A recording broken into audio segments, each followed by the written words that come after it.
Hello everyone, I hope everyone is doing good and taking good care of themselves. So in today's video I'm going to talk about signs of a covert or vulnerable narcissistic abuse. I mean, these are some of the signs to observe if you are in a relationship with a covert or a vulnerable narcissist. Yeah.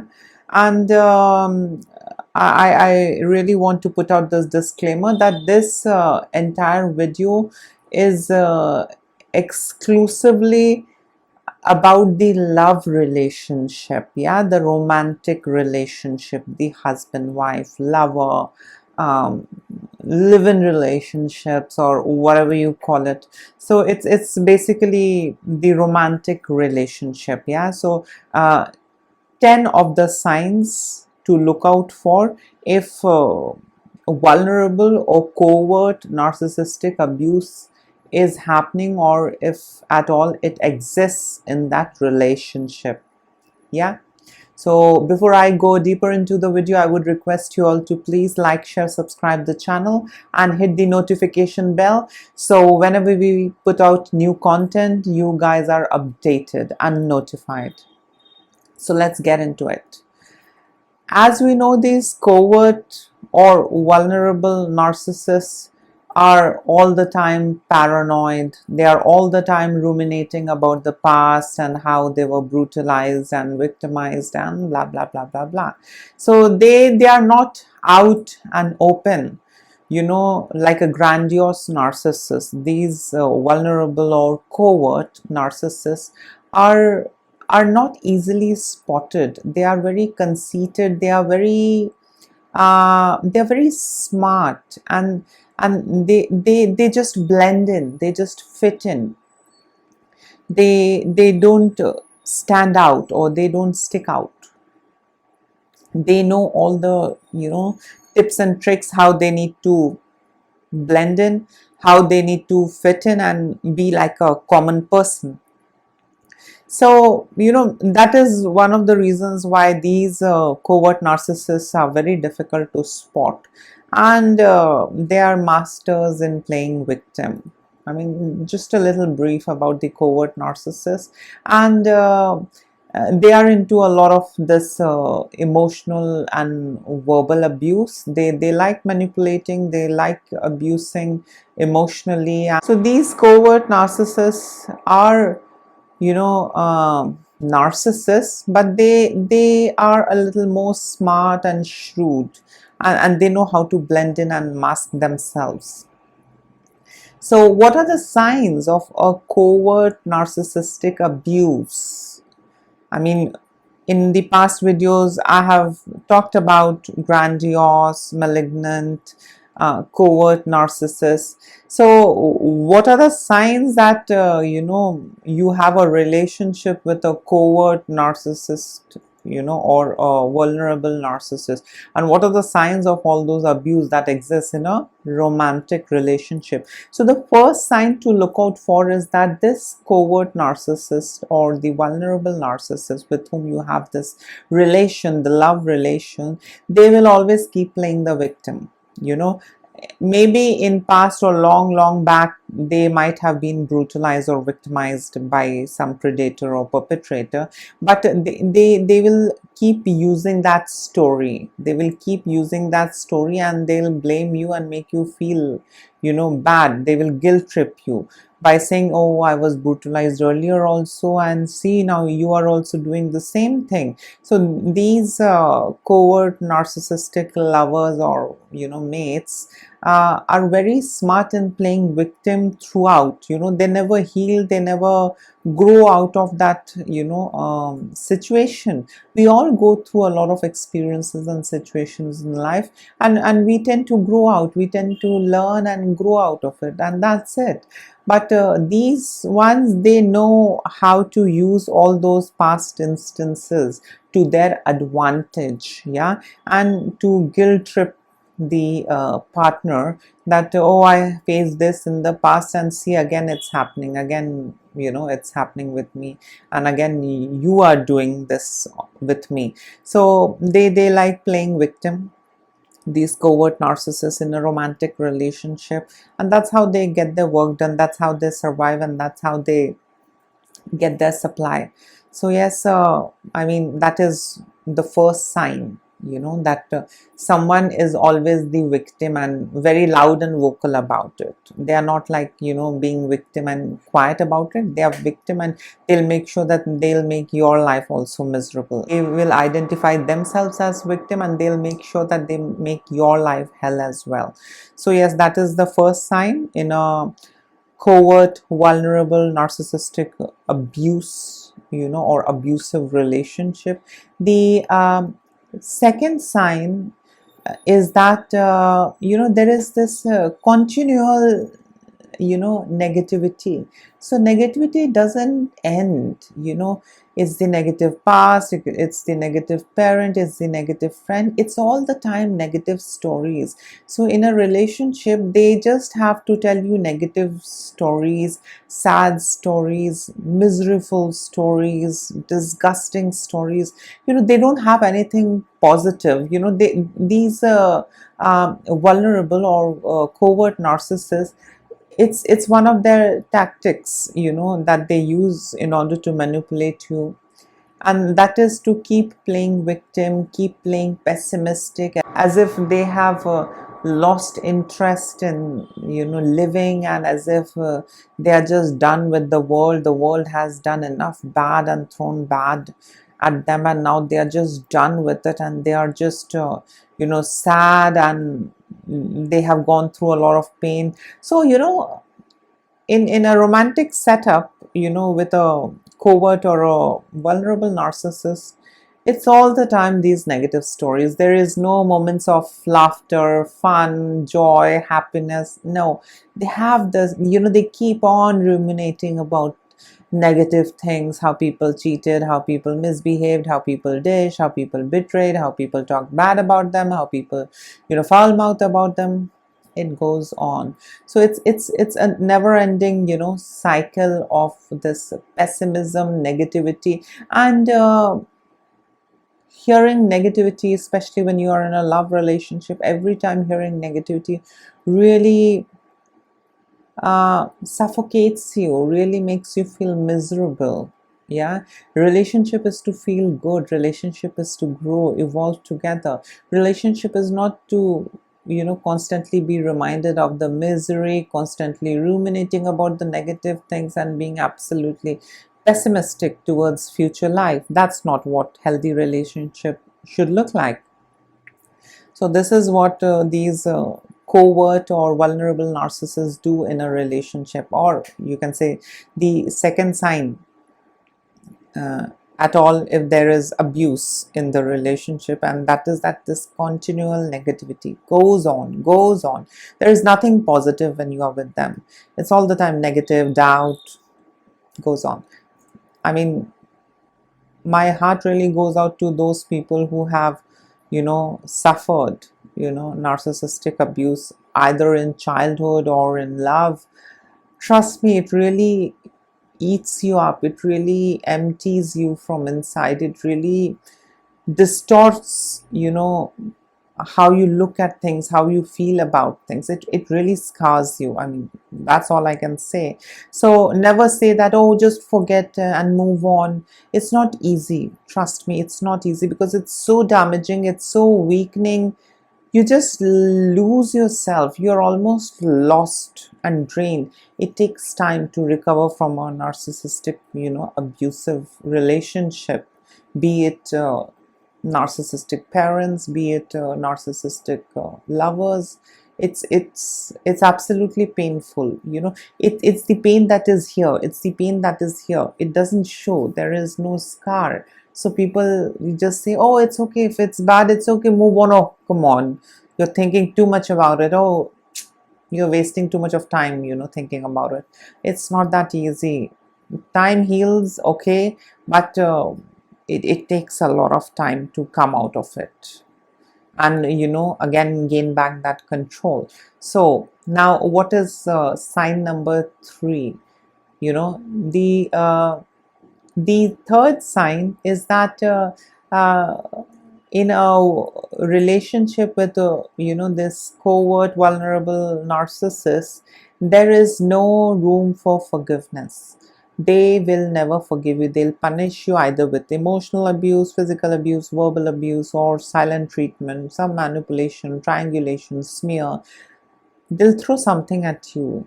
They'll throw some fit of rage, some version of rage at you, or maybe passive aggression. They are not going to leave you. So there is no forgiveness with a vulnerable narcissist, a covert narcissist. There is no scope of forgiveness. They are not the ones who talk it out, work it out, and move on. They are not like that. They will make sure that they will punish you and they never forgive you, and they'll keep on talking about it. And you will feel this invisible hatred around you. If you have done some mistake, or if you have done something which they don't approve of, these narcissists are going to make sure that you are punished, or they are going to keep you reminded of what mistakes you have done. So I mean, that's a very sad thing. It really eats you up, constantly guilt tripping, constantly reminding you of your mistakes and not letting you move on, not giving you that love, support, and comfort that you need from your partner. So these vulnerable or covert narcissist partners, they don't forgive. There is no forgiveness. The next sign, the fourth sign to look out for in a relationship with this covert vulnerable narcissist, is that there is no productive discussion and argument. There is no productive discussion and argument which can lead to your progress, evolvement, growth. No, it's all rubbish conversations. Who did what? Who did how? Why did they do this? Why did they do that? The conversations with these covert vulnerable narcissists are very low key, very low standard conversations. It's not nourishing conversations. It's all the time non-productive rubbish things. It's either about food, how well someone cooks, someone doesn't cook, who cheated, who had what, who did buy this and buy. Nothing productive. Nothing productive as in how we can achieve that goal together, how we can work together and achieve that goal, how you support me in this domain and I support you in this domain, and this is how we save it up and this is how we go. No, these productive discussions are not there. Either there will be just bitching about others, foul mouthing about others and their stories, and ruminating the past. This is what is there. So there is no productive discussions. And again, just like a grandiose narcissist, these covert vulnerable narcissists, they know if you are talking about something or someone, or if you're talking about something which is a little substantial or to learn from, these narcissists are going to again move the conversation back at them. They also want to be that center of attraction. They don't want others to be praised in front of them. So no matter what you talk about, as it is the conversations with these conversations, when you have a relationship with a covert vulnerable narcissist, the conversations are, as it is, very low standard, non-substantial, absolutely non-productive conversations. And also in the end, the conversation will come back at them and how great they are, how much pain they have endured and what not they have gone through. It's just they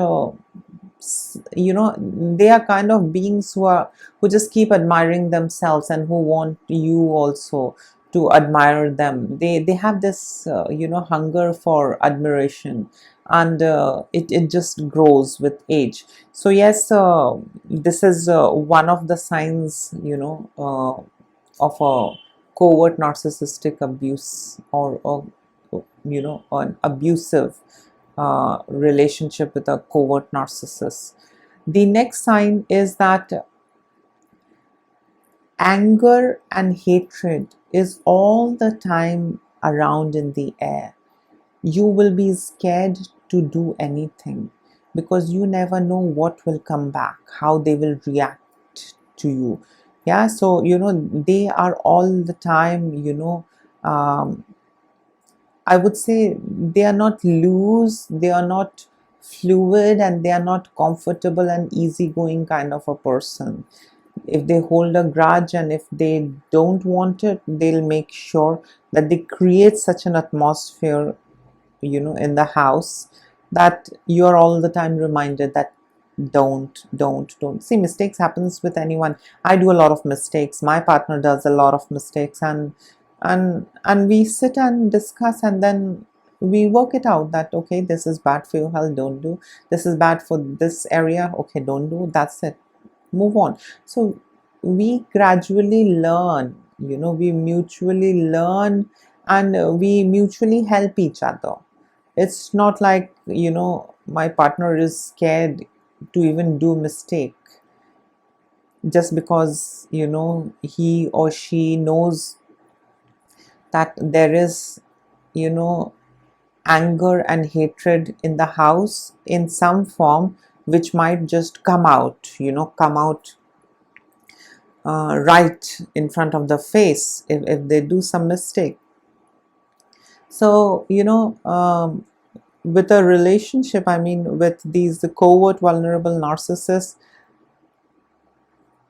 you always have this feeling that anger and hatred is there, invisible, but it is existing, it's there, and you would be thinking 10 times before doing anything, because you never know when it would just come up here and really make a mess out of you and make a mess out of a day.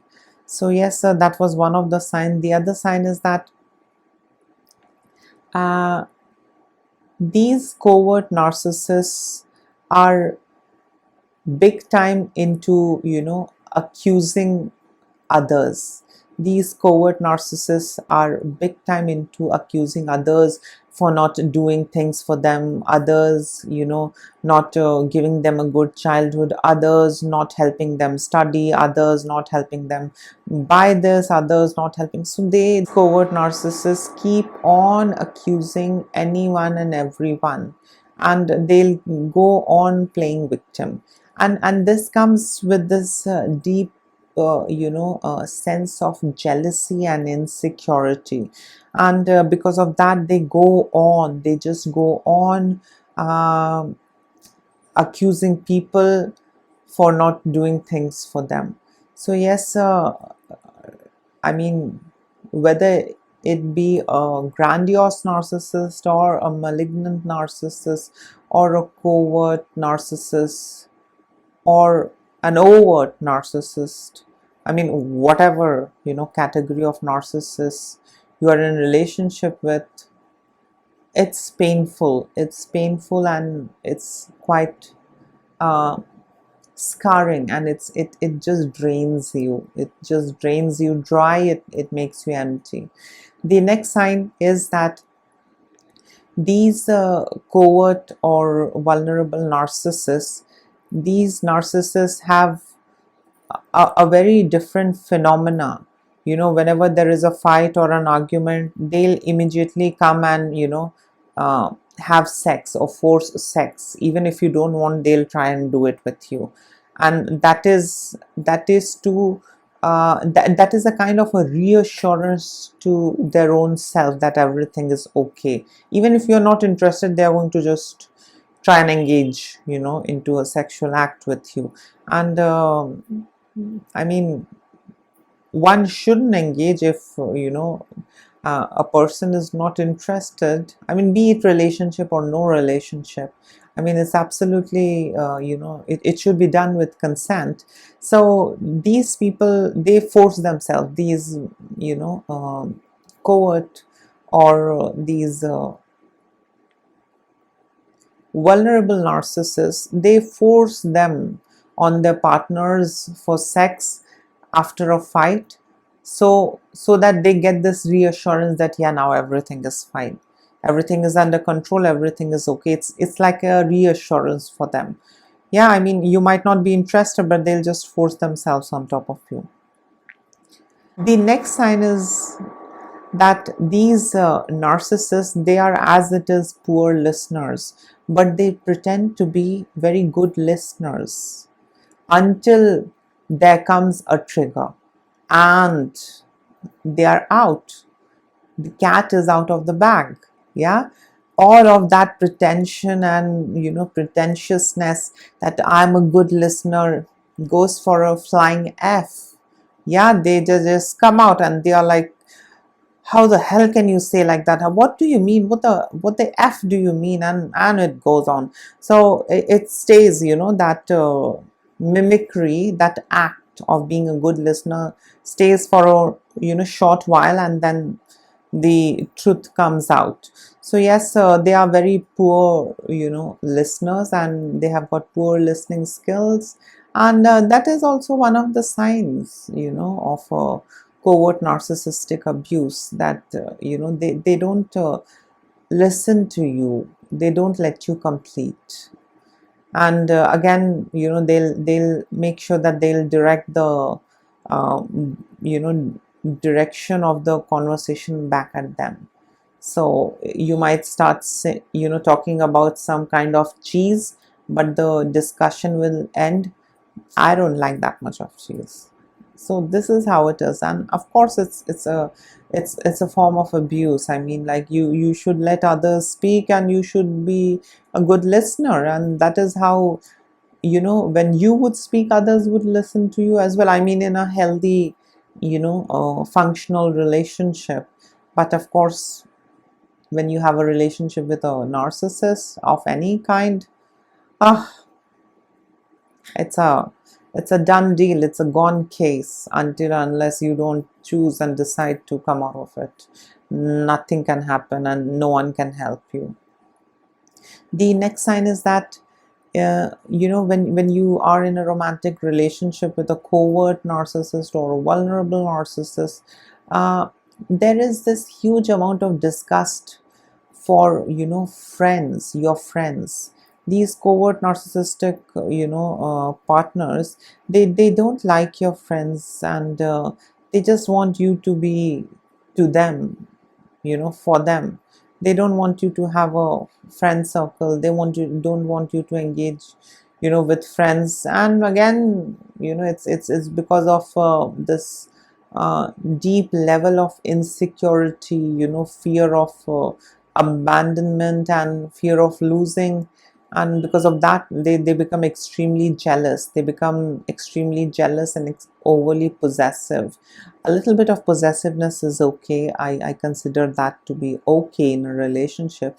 But over possessiveness is lunacy. Over possessiveness is abuse. Over possessiveness is toxicity. But that's how it is with narcissists. Next sign is that there are endless and n number of failed attempts to change. Yeah, these covert vulnerable narcissistic partners will say, oh yes, I'm trying to change, yes, I'm working on it.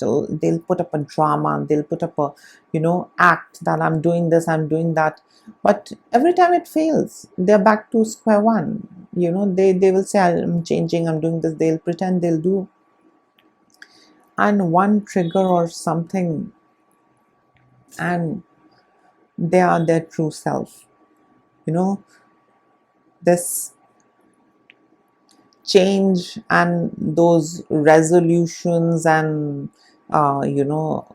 promises to change and transform goes for a flying F. Yeah. And I mean, it's sad, it's quite draining, because everybody wants a healthy relationship, everybody wants a relationship that nourishes them, everybody wants a relationship that makes them feel good and not makes them feel miserable. Yeah, so things are very different, trust me, things are very different with these narcissists. And I mean, my suggestion, my personal suggestion is to leave a narcissist, if you are able to spot and identify, and if there is not much of a collateral damage happening, if you're leaving them, just quit, just leave. And if there is quite a lot of entanglement and there is some collateral damage that you might incur, so take your own sweet time, try and build boundaries, try and create healthy space, and if it works out, it's fine. But you can't really change a narcissist, and you have to leave them because they are toxic, and with old age they become even more toxic. And if you are in a romantic relationship, or if you are married to a covert narcissist or a vulnerable narcissist, oh, life will be miserable. Life will be filled with negativity. Life will be filled with resentment, accuse, and jealousy, insecurity, and paranoia, fear, doubt. Oh, everything negative will be there in that relationship. So, yes, this was all about the signs, of a covert, vulnerable narcissistic abuse. I mean, in a romantic relationship. Please do comment in your thoughts, and in case if you would like to share in some experience, you are free to comment below. And say no to abuse, say no to toxicity, and please like, share, subscribe the channel, and take care of yourself, and lots of love and blessings to all of you. Bye.